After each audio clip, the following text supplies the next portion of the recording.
కరీంనగర్, ఆదిలాబాద్, మెదక్, నిజామాబాద్ శాసనమండలి పట్టభద్రుల నియోజకవర్గం అలాగే ఉపాధ్యాయ నియోజకవర్గంలో విజయకేతనం ఎగరవేయడం జరిగింది.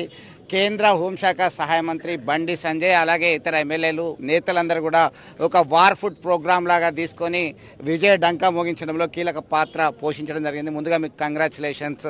అయితే ప్రధానంగా ఎన్నికల ప్రచార సమయంలో మీరు చేసినటువంటి కామెంట్స్, మీరు బీజేపీకి ఓటేస్తే ఇండియన్ క్రికెట్ టీం మద్దతు తెలిపినట్టు, కాంగ్రెస్ వాళ్ళకి వేస్తే పాకిస్తాన్కి, ఎన్నికలు ఎప్పుడు వచ్చినా ఇదేనా అని చెప్పేసి కాంగ్రెస్ పీసీసీ ప్రెసిడెంట్ అంటున్నారు. నేను కాంగ్రెస్ పార్టీ పాకిస్తాన్ టీం అని ఇప్పుడు అనలే, వాళ్ళు అనుకున్నారు అట్లా. ఇప్పుడు కాంగ్రెస్ పార్టీ ఏమనాలే, లేదు భారత్ మేమే భారత్ అని చెప్పుకున్నారు కాంగ్రెస్ పార్టీ. అంటే కాంగ్రెస్ పార్టీ వాళ్ళ భారత్ టీం అని చెప్పుకునే స్థితిలో కూడా స్థాయిలో కూడా లేదు కాంగ్రెస్ పార్టీ.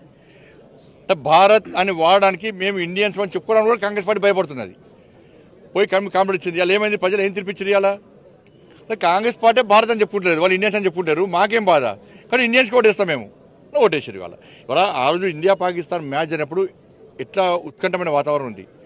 ఇవాళ ఈ ఎమ్మెల్సీ ఎన్నికలు కూడా ఉత్కంఠమైన వాతావరణం. ఇటువంటి పరిస్థితుల్లో ఇండియా టీమ్గా మేము వస్తున్నాం అని మేము అన్నాం, వచ్చినాం.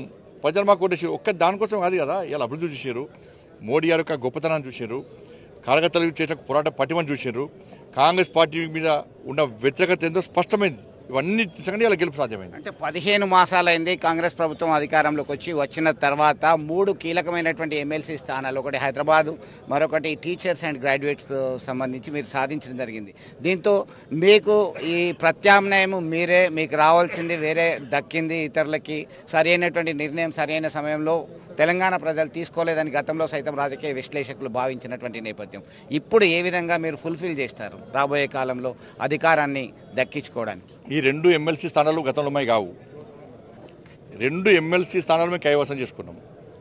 కాబట్టి ఈ విజయ పరంపర రేపు స్థానిక సంస్థల ఎన్నికలైనా ఇక్కడ ఉప ఎన్నికలైనా కూడా ఇదే విజయ పరంపర కొనసాగుతుంది. ఎందుకంటే మీరు చెప్పినట్టే అతి తక్కువ సమయంలో తెలంగాణ రాష్ట్రంలో కాంగ్రెస్ పార్టీ ప్రభుత్వం ఏర్పడిన తర్వాత అతి తక్కువ సమయంలో మార్పును కోరుకుంటారు తెలంగాణ రాష్ట్ర ప్రజలు. అది మేధావర్గం కానీ ఇటు పేదలు కానీ. కాబట్టి ఇది అంది వచ్చిన అవకాశం.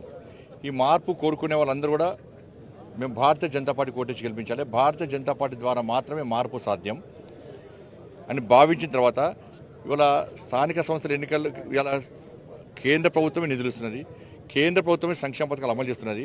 అయినప్పుడు కూడా కాంగ్రెస్ పార్టీ వినియోగించుకునే స్థితి లేదు. కేంద్రం అభివృద్ధి చేయడానికి సిద్ధంగా ఉన్నప్పుడు కాంగ్రెస్ పార్టీ నిధులు డైవర్ట్ చేస్తున్నది, అభివృద్ధికి సహకరిస్తలేదు.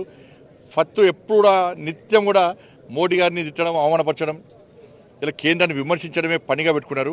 ఢిల్లీ పోతున్నారు, వస్తున్నారు, కావాలనే పార్టీని బీజేపీని బదనం చేయడానికి ఢిల్లీ పోతున్నారు, వస్తున్నారు. కాబట్టి దీన్ని గుర్తించిన ప్రజలు ఇక ఢిల్లీ పోతారు, ఢిల్లీ మొత్తం చేసినాక వీళ్ళేం చేస్తారు అంటే వీళ్ళు ఏం చేయరా, ఇక కాంగ్రెస్ పార్టీ ఏం చేయదా తెలంగాణ రాష్ట్రానికి అని గుర్తించిన ప్రజలు ఇలా Bharatiya Janata party double engine సర్కార్ రావాలని కోరుకున్నారు కాబట్టి మాకు ఓట్లేసి గెలిపిస్తున్నారు.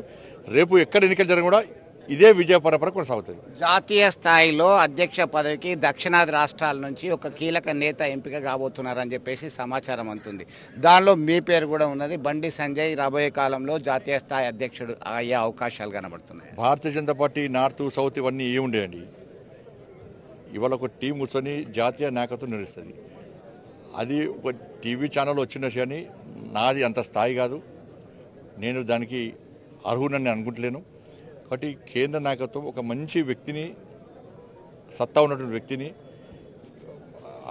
జాతీయ అధ్యక్షుని నియమిస్తారు. కాబట్టి ఆ చర్చ మంచిది కాదు. రాష్ట్ర స్థాయిలో ఇప్పుడు ఉన్నటువంటి వ్యాక్యూమ్ని దృష్టిలో పెట్టుకొని ఎట్లాగో అధ్యక్షుని మార్పు అనేది ఒక చర్చ జరుగుతుంది. దానిలో భాగంగా మీరు రండి మళ్ళీ అధ్యక్ష పదవి తీసుకోండి అని చెప్పి కోరితే ఏం చేస్తారు? నేను అధ్యక్ష పదవి రేసులో లేను, ఉండను కూడా. మొత్తం మీద దీనికి సంబంధించి ఒక క్లారిటీ ఇచ్చేటువంటి పరిస్థితి అయితే కనబడుతుంది. మొత్తం మీద ఈ 3 స్థానాల్లో ఘన విజయం సాధించడం పట్ల హర్షం వ్యక్తం చేస్తున్నారు. తక్కువ సమయంలోనే కాంగ్రెస్ ప్రజా వైఫల్యాన్ని, ప్రజా వ్యతిరేకతను ఎన్నుకోవడం వల్లనే ఈ వైఫల్యాలు అని చెప్పి అభిప్రాయం వ్యక్తం చేయడం జరిగింది. ప్రపంచంలో ఏ మూల ఏ క్షణం ఏం జరుగుతుందో వేగంగా తెలుసుకోవడానికి తొలి వెలుగు వాట్సాప్ ఛానల్ని ఫాలో చేయండి.